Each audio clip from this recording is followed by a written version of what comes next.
E contra o Fluminense, a equipe saiu aplaudida pelo torcedor que foi no estádio, pelo torcedor que viu o jogo. Então é difícil, às vezes, do lado de cá, aceitar, não a opinião, como eu disse, mas a imposição de verdade por pessoas que talvez não vão no estádio, talvez não vejam o jogo, talvez peguem algumas estatísticas e aí querem criar uma verdade em cima daquilo. Isso é que eu não vou concordar, não posso aceitar.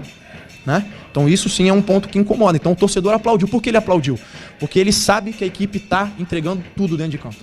Ele sabe que todos os jogadores estão lutando, estão se entregando, estão... Maurício Barbieri assumiu o comando técnico do Vasco em dezembro de 2022. Iniciou os trabalhos com uma pré-temporada que incluiu uma viagem em janeiro aos Estados Unidos no torneio da Flórida, onde foi derrotado pelo River Plate da Argentina por 3-0 e venceu o Inter de Miami pelo mesmo placar. Chegou às semifinais do Campeonato Carioca, caindo e eliminado para o Flamengo, mas com o time tendo boas atuações, vencendo clássicos contra Botafogo e Flamengo e jogando bem, mesmo nos clássicos que foi derrotado contra Fluminense e nas semifinais contra o Flamengo.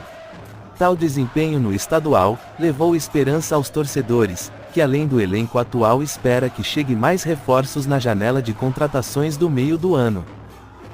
O Vasco no Campeonato Brasileiro. A sequência dos primeiros jogos do Vasco no Brasileiro preocupava os vascaínos, pois nos 4 primeiros jogos o Vasco iria enfrentar 3 postulantes ao título, Atlético Mineiro, Palmeiras e Fluminense, e apenas o Bahia como um time de nível mediano.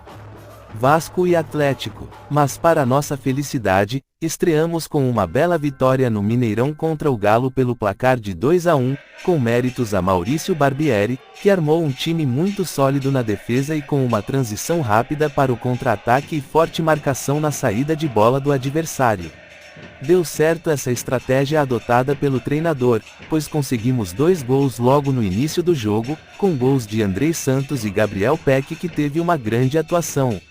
Nesse jogo todo o time jogou bem, com destaque ao sistema defensivo com os zagueiros Léo Pelé, Robson Bambu e o goleiro Léo Jardim, que garantiram a vitória nos momentos de pressão do Galo. Comente embaixo o que você achou da atuação do Vasco nessa partida. Vasco e Palmeiras. Após uma semana tumultuada fora dos campos por conta da tentativa da dupla Fla-Flu de impedir que o Vasco jogasse contra o Palmeiras no Maracanã, a justiça decidiu, e o jogo foi realizado no Maracanã com 60 mil pessoas e um clima de muita festa da torcida vascaína.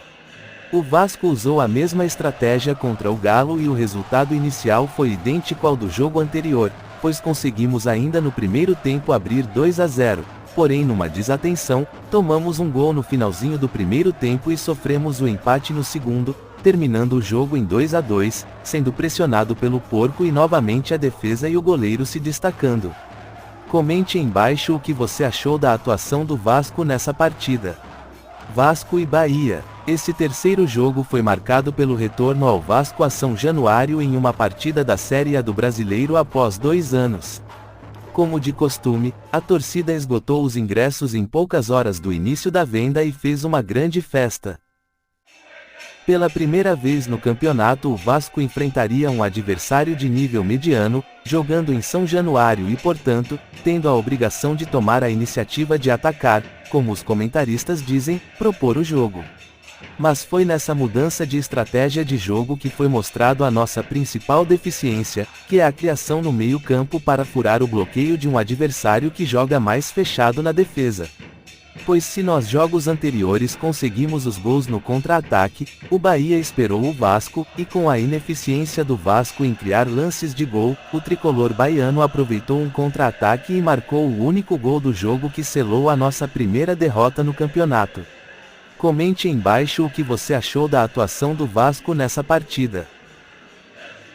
Fora de campo, com mais uma atitude mesquinha do Fluminense que ignorou um acordo entre os 4 grandes do Rio, que previa a divisão igualitária de ingressos para as torcidas em jogos entre os cariocas independente do mandante. Seguindo a tendência desleal da atual gestão tricolor, o Clube das Laranjeiras liberou apenas 10% da carga total dos ingressos, ou seja 4.000 ingressos, revoltando diretoria e torcida vascaína. O Vasco conseguiu o seu gol antes do primeiro minuto de jogo, com Pedro Raul que finalizou o passe de Alex Teixeira que havia roubado a bola em uma falha do goleiro Fábio. Mais uma vez conseguimos sair na frente em jogos contra favoritos ao título. Mas após esse gol relâmpago, o time adotou uma postura covarde, respeitando demais o adversário e dessa forma sofreu o empate no início do segundo tempo e se não fosse a defesa e principalmente o goleiro Léo Jardim, que fechou o gol, sairíamos amargando a segunda derrota no campeonato. Comente embaixo o que você achou da atuação do Vasco nessa partida.